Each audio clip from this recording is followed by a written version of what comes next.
So alright guys, welcome back. This is Vision here at Blind Entertainment, bringing you guys another video. Today I'm going to be giving you guys my review of Power Rangers Super Ninja Steel Episode 6, Attack of the Galactic Ninjas. Now if that's something you're interested in, some join on my thoughts on, see my reviews, hit the subscribe button down below and hit the bell icon that way you don't miss any future videos on Power Rangers moving forward. Now let's begin. So we start off this episode with the Galaxy Warriors, and they have hired the Galactic Ninjas to take on the Power Rangers to defeat them, thinking that the Galactic Ninjas will be able to defeat the Earth Ninjas. So we get a quick introduction to all four of them, and the leader, Wolverine, decides to head down to Earth to battle them, and they each have their own, ninja medallion and counterpart to the ninja stars that the Rangers use. So he heads down to battle them using his powers to steal people's memories. Meanwhile, down on Earth, the Rangers are having their own issues as Calvin has begun having worries about his relationship after he notices Haley and Preston acting weird together. Sarah and the rest of them try to reconfirm to him that everything's fine, but he catches them kissing and her calling him sweetness and stuff. And he starts worrying that they are on the outs on their relationship. And then Wolverine attacks and steals both of their memories.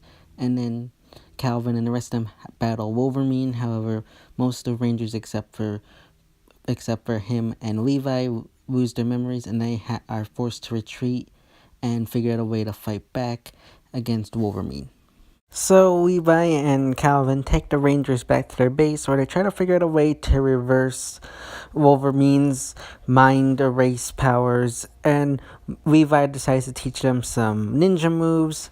I really like this scene, especially with how you got them all falling down, and you got Sarah in the background on her phone. That's very funny. And then you got Mick teaching Calvin the lesson of the week. Now I feel like this one was extremely weak in its portrayal because I feel like his lesson of the week was don't jump to conclusions. However, you got Calvin who keeps seeing them kissing and him calling her his sweetness or whatever. And it's like, how much more evidence do you need before you jump to conclusions, in my opinion? So I feel like the whole don't jump to conclusions kind of lesson was a little weak and could have done a bit more polishing up, maybe done a better lesson, or just done something completely different altogether, because it just felt odd and out of place and just nothing that was anything of use. And then you got Calvin and Levi who go back to face Wolverine, and they come up with a plan to get his orbs that he used to take away the mind control powers. And they get the orbs back, and they give the Rangers back their memories. And then the Rangers morph, and they fight Wolverine. And they have this battle, and then Brody forms into the Lion Fire Ranger, and him and Calvin defeat Wolverine's first form, and then Cosmo gigantifies him, and he turns into a giant monster, and they form the Ultra Zord and defeat him that way.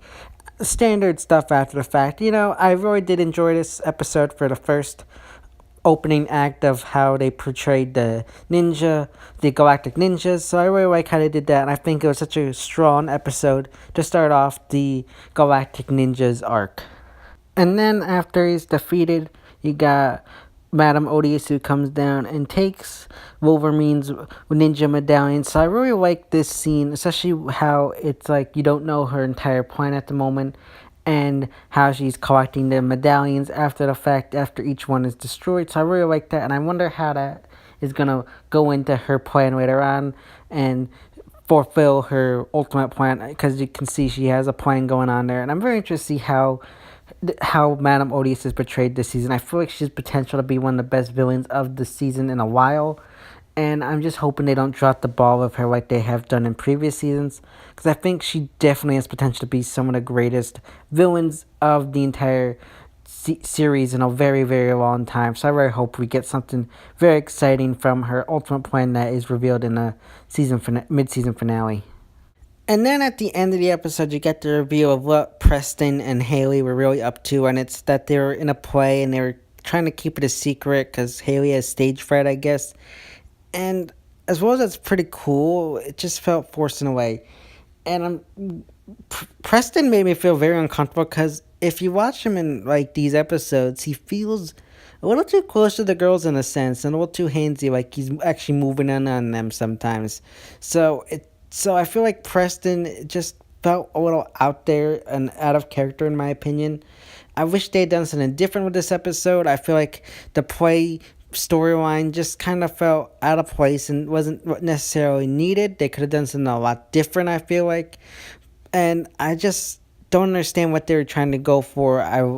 All in all, besides this whole play arc, it just felt like this episode was very strong. But for me, the whole play aspect took it down a few notches and didn't make it as interesting as it could have been.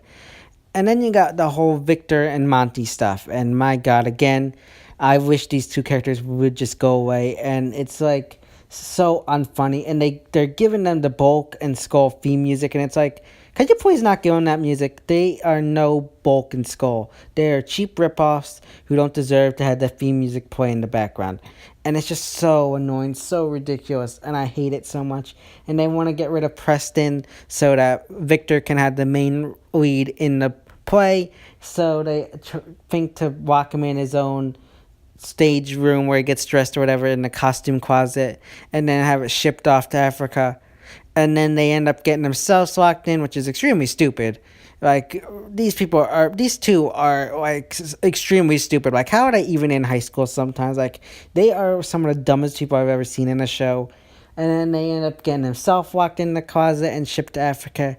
And my God, the best thing the creators could have done was make them stay in Africa, because it was so stupid, and I hated what they did with these two characters in this episode. Pretty much every episode, I think they've done everything something that I've hated, and I'm sick and tired of them. They need to go.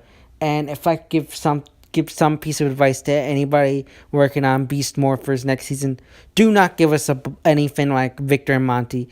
Give us something better. Give us something interesting.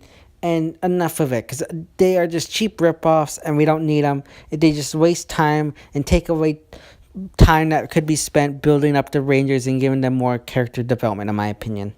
So yeah, guys, that's my review of Power Rangers Super Ninja Steel Episode 6, Attack of the Galactic Ninjas. Now, if Power Rangers is something you like, something you're interested in, don't forget to give this video a big thumbs up and share.